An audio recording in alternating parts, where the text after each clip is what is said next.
Hello, welcome to Diecast QT. I'm QT, and let's have a look at the project I'm working on today. This is the Hotwheels 62 Chevy TMGM, which is otherwise known as a 1962 Chevy Sidestep C10. I recently went to Southend where they had their classic car show on, and I saw this beauty there, which I thought, I've got one of them at home. So I thought, wouldn't it be nice to take a custom and make it into a decustomised one by customising it? So I got home, got the model, and started taking it apart. Did the usual drilling out the posts, and after that, taking it apart, seeing what's going on inside, seeing how garish the interior is, and how ghastly the pink window is. Then file down the posts.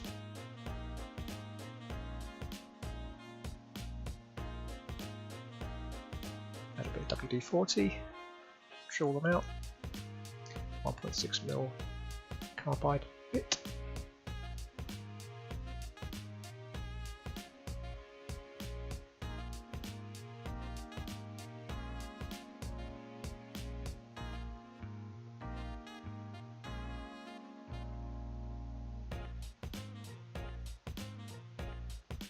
And then tapping them with an M2 thread tapper.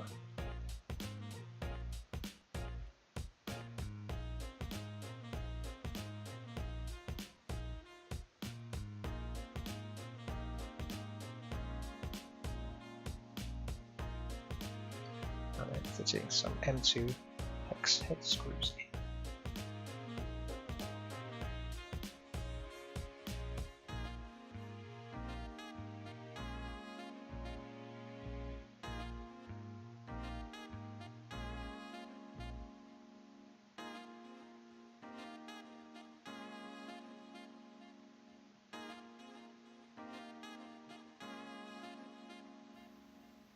Next was to take off those ghastly wheels, which unfortunately just popped off very easily. Too easily, I thought. And then have a think about how I'm going to actually replace those wheels, because they're pretty low in the chassis. So I may have to raise them up somehow. So I decided to fit some aluminium pipes, which I picked up. I think they're actually beads. 100 of them for a few quid. So here I am filing out some channels to house the new axles, which will actually be sitting proud of the main body. So ignoring the original axle housings and fitting my own underneath. And currently I think they're 2mm those tubes, so we need to cut them to size or use some magic to make that happen. So be very careful when I'm filing that down, because as you can see the plastic comes away really easily, and I didn't want to go too narrow or the whole thing would fall apart.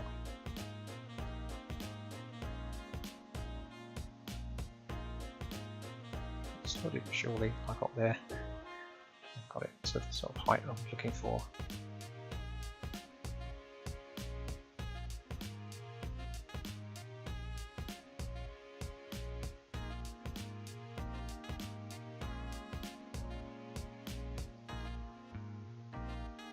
What I was looking for was for it to be riding a little bit higher at the back, so it looks like the vehicle can take a lot more load on the rear suspension. So here I am testing the wheel heights to see if they fit within the wheel arches. Bear in mind, previously the model had them recessed inside the wheel arches, so there's plenty of room there.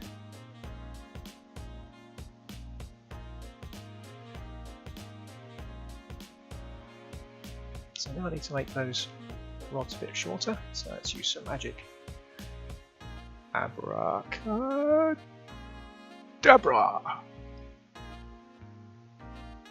Magic!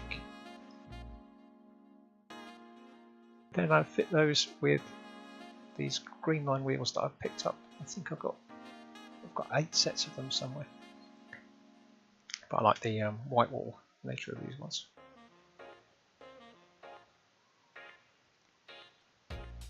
So before they've been fixed on, I just test to see if it rolls okay and any well-being of tyres. That seems fine. So on with the super glue, and I lost the footage of this, so I apologise for that. While the super glue is drying, holding those on, I got to thinking about replacing that ghastly pink windscreen, and the only way I could think of doing it was to take some packaging, in this case some cellophane from a Hot Wheels pack, and draw out a design for what the window unit should look like if it were laid flat, and then I test that and see if it kind of folds and looks anything like the one that I've just been copying. Fortunately I got this right first time, and I think if I did it again I'd make the back windscreen a little bit longer because it's not quite long enough really. As you can see, it's kind of a decent approximation of what the original was.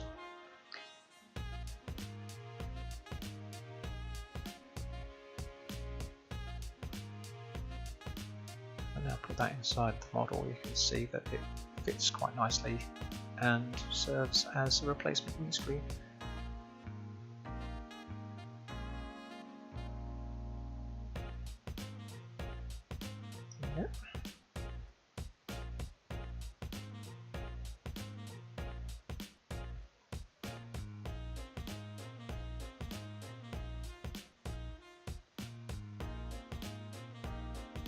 Next, I'll try and build a new bed for the back of the truck. So here I am just measuring up some matches against the vague size of the back of the truck, with a view to kind of working a way of putting them together and making it look convincingly like wooden boards.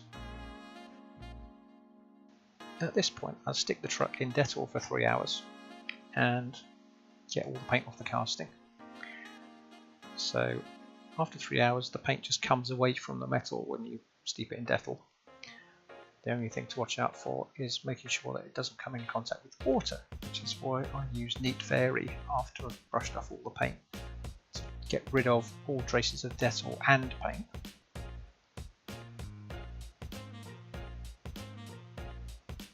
And once all the paint's gone and all the Dettol's clear of the bodywork, we can run it under the tap and clean it right up.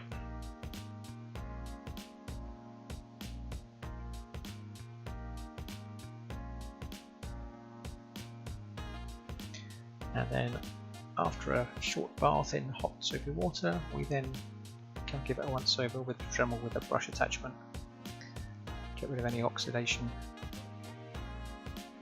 any traces of paint left over, which in this case I don't think there was any. And after that, give it a rub down with some wire wool to just give the surface a key for the primer to stick to.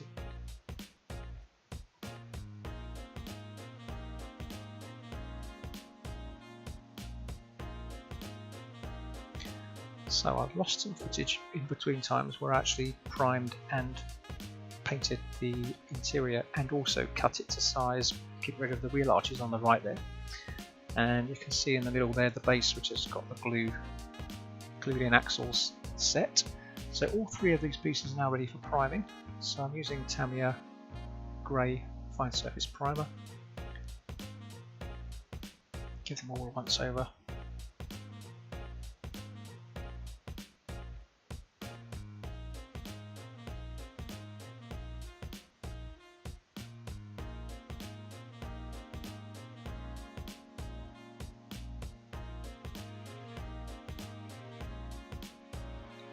I've masked off most of the middle bit there. So back to these matches. So what I'm doing here is using some Tamiya dark brown, I think it's called, and some thinners to give me a wash, and try to give a variance in tone on the matches so they don't all look the same. Just off to the side there you can see a test one I made earlier where it was all the same and it didn't look right. So on this one I used different strengths of wash, a number of different coats in some cases, just to give a variance in the different shades of wood that will be coming out within.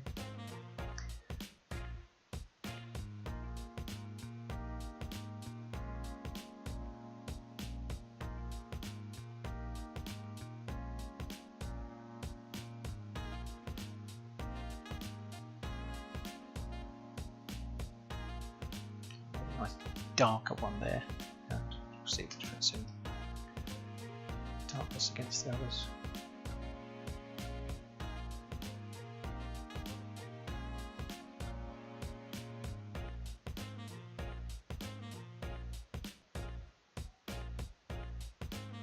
Pick out a few more and then make them even darker. So there should ultimately be 3 different darknesses of wood within these.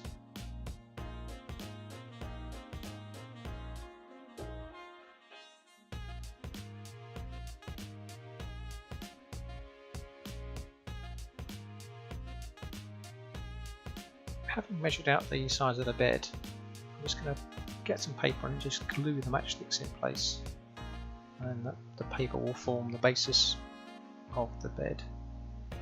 And the planks will just sit on top. And because there's no glue between them, there'll be a natural dark line between the two.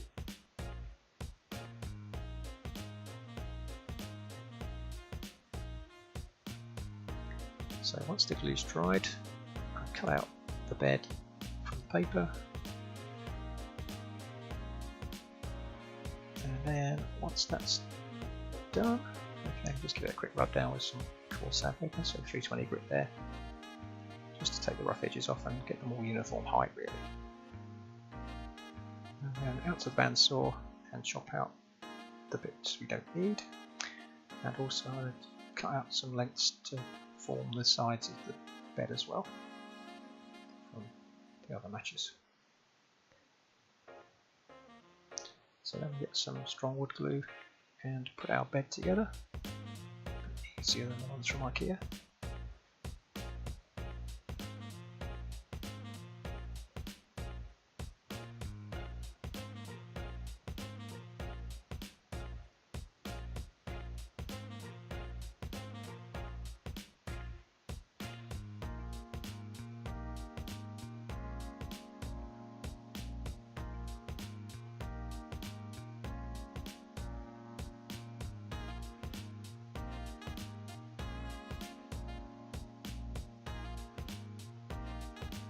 So back to the painting now that the primer's dried, and I've got 3 different colours to do. I'm going to start with the light ones and then work to the dark ones, so I don't have to clean the airbrush so much. So starting with just some plain white, I don't need much of this because it's just for the front of the truck on the front grille. And I've masked off the actual grille itself so that it remains that shiny chrome from the original plastic.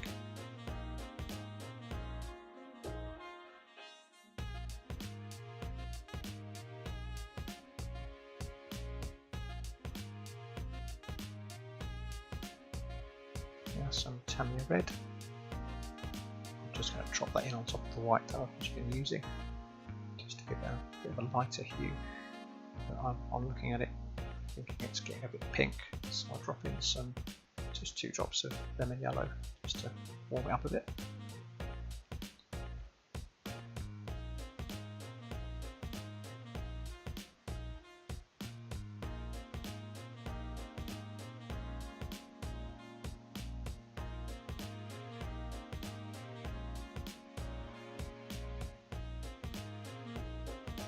Lay that onto the truck body pretty thickly, probably too thickly with hindsight.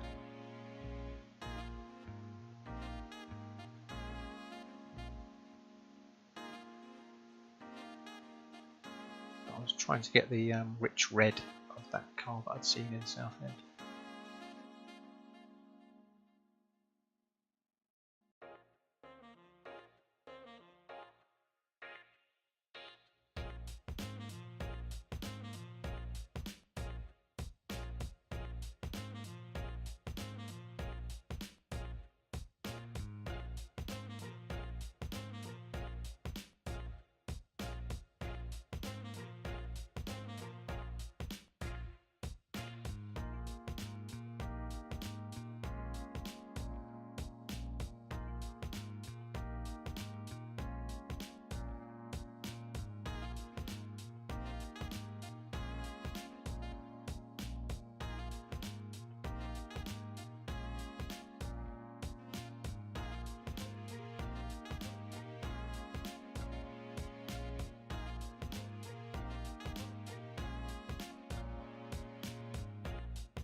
probably should have stopped there, but I just carried on going because I had so much paint.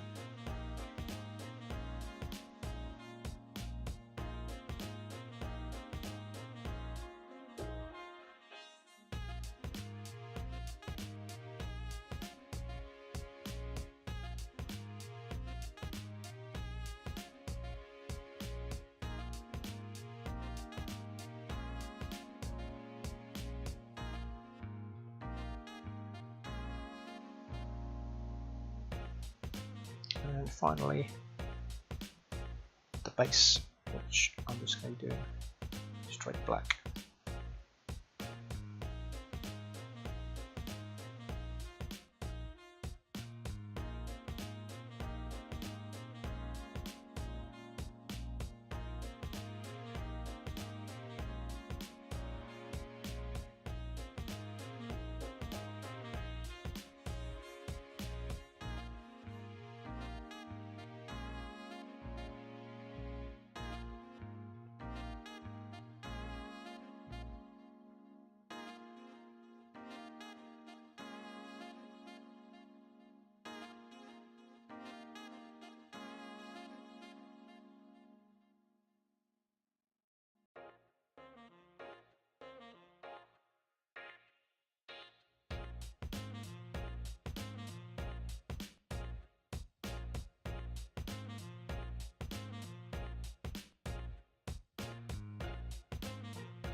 Job done on the painting.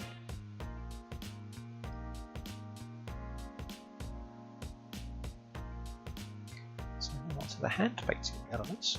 So I thought I'd give it a nice rich red seat. I'm using some clear red here. I wanted some of that cream to show through some highlights.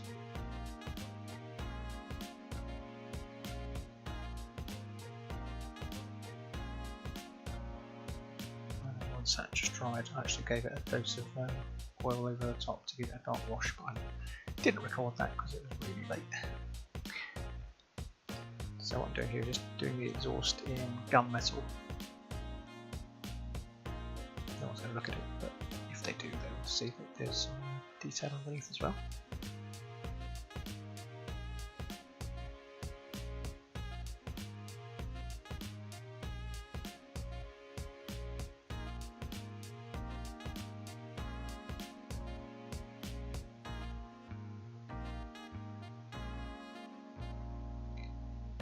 I'm not going to tell you what I'm doing here, and hopefully you'll realise as I work through. But recently got just a massive bag of washers, which I thought I might use one day, and I found a use for them on this project.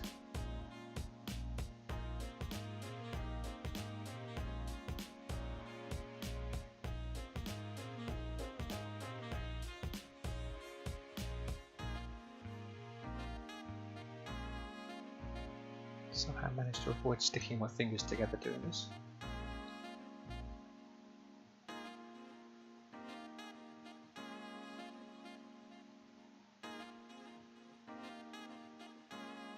Any idea what I'm using for yet? This might help.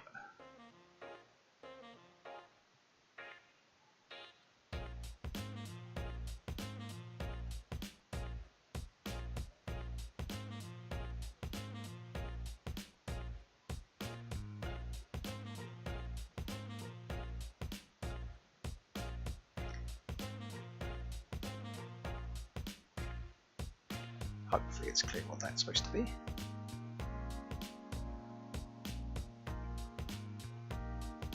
So I wanted some decals. I made some custom ones. I want it to look like an old sort of gas station truck, which they use for ferrying parts around.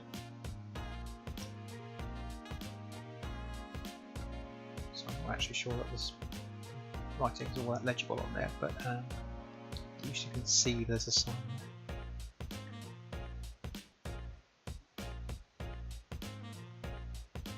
So to avoid any hard lines on the decals showing up on the final piece, I just cut the decals to the same size as the truck's lower door.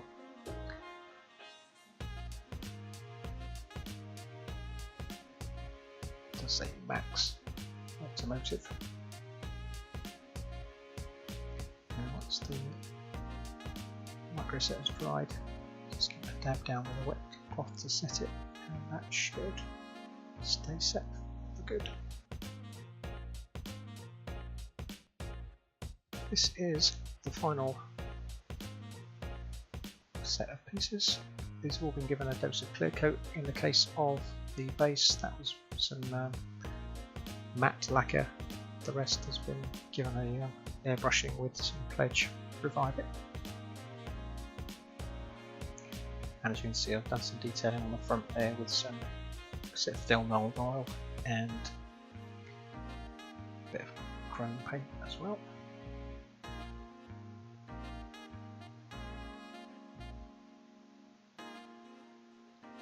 I decided to super glue in this window section because it just wasn't sitting right otherwise.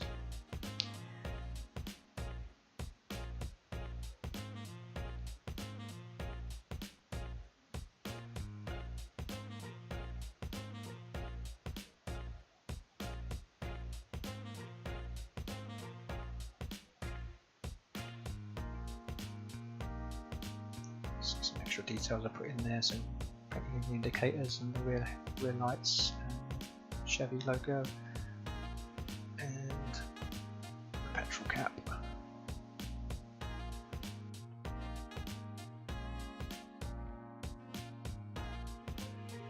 Those are on the wheels and pièce de résistance, the finished bed with a set of tyres, an exhaust and a crowbar.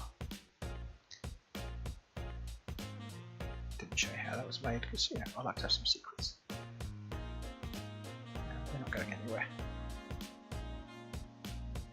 So now it's time for the big reveal. This is what we started with, a custom, which I then decustomized. So please let me know what you think of it.